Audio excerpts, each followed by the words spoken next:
I'm Dr. Connie. I'm your host of Mind Your Health podcast. I share my unique perspective both as a practitioner and a patient battling autoimmune condition for over 25 years because I had to figure things out on my own, and my education and my practical approach as a patient allows me to truly integrate it so that you can be whole and the burden of sick care is no longer your own burden to carry. And this is what we help you with in this podcast. Welcome to the Mind Your Health podcast. I am your host, Dr. Connie.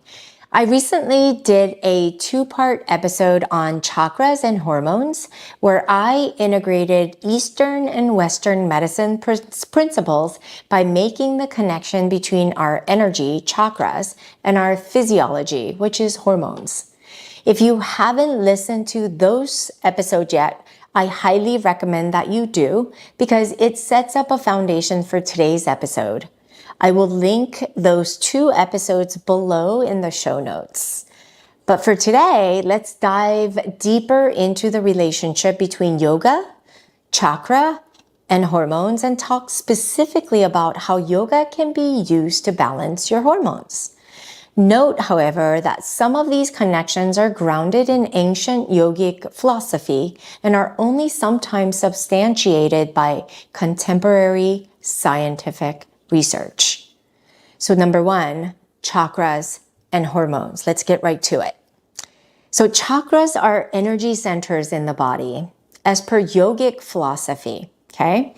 And there are 7 primary chakras, each associated with different physical and emotional attributes.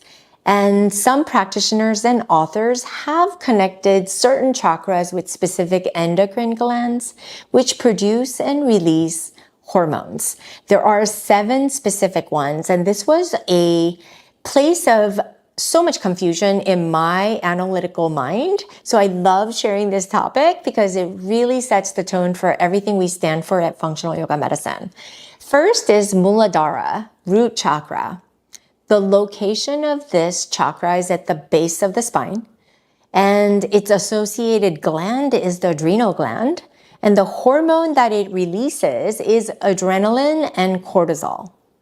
And what happens when it's imbalanced is your safety, your security, and survival issues can arise. And physically, one might experience fatigue or even defensiveness.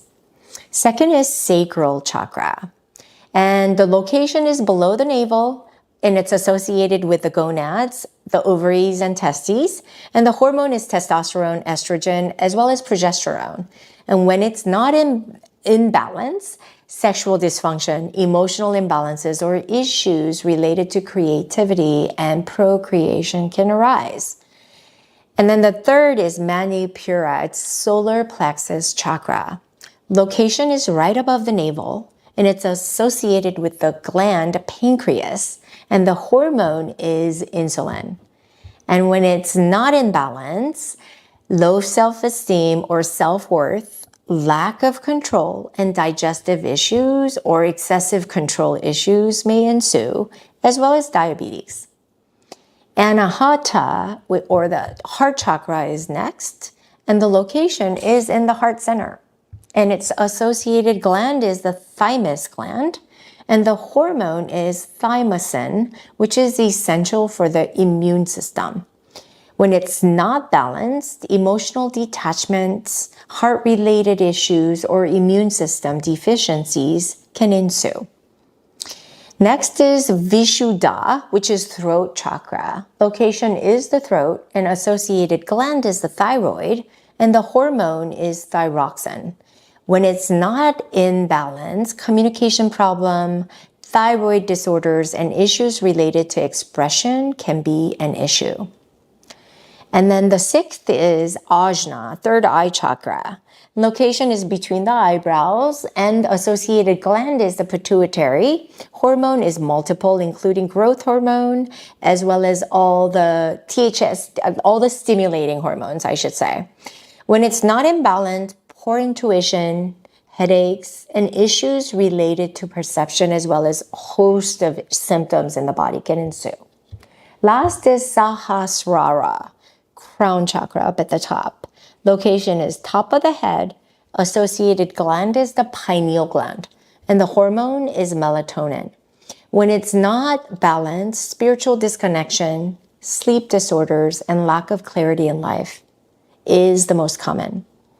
So how does yoga exactly influence hormones? Well, numerous studies suggest that yoga practices, including postures like asanas, breath control called pranayams, and meditation can influence hormonal balance in the body. Okay? Cortisol, which is a stress hormone produced by your adrenals, is the stress hormone that causes so much issues. And it's the studies really found that yoga can actually decrease the cortisol levels.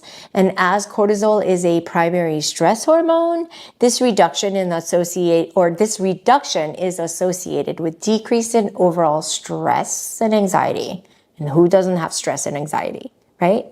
A review of the literature published in 2013 in the journal of PLOS One indicated that yoga modulates stress response, reducing cortisol levels, especially in high-stress groups such as women with breast cancer. Second is oxytocin, love or bonding hormone that we get when we are breastfeeding, produced in the hypothalamus in your brain and released by the pituitary gland. Certain meditative practices and breathing exercises in yoga can potentially increase oxytocin levels, which is associated with bonding, social interaction, and even pain modulation. While more rigorous studies are needed, preliminary research suggests that yoga and meditation can stimulate oxytocin release. Third is GABA, gamma aminobutyric acid. Okay, don't get hung up on the name, but it's used a lot, produced by the neurons in the brain. And the impact of yoga on GABA is primary inhibitory neurotransmitter in the brain, which means it plays a key role in your mood regulation, is why it's so important. Though GABA levels are associated with anxiety and mood disorders, yoga may increase GABA levels, leading to improved mood and reduced anxiety. And in functional medicine, where I come from, it's very important. We do a lot of supplementation to up the GABA or regulate the GABA.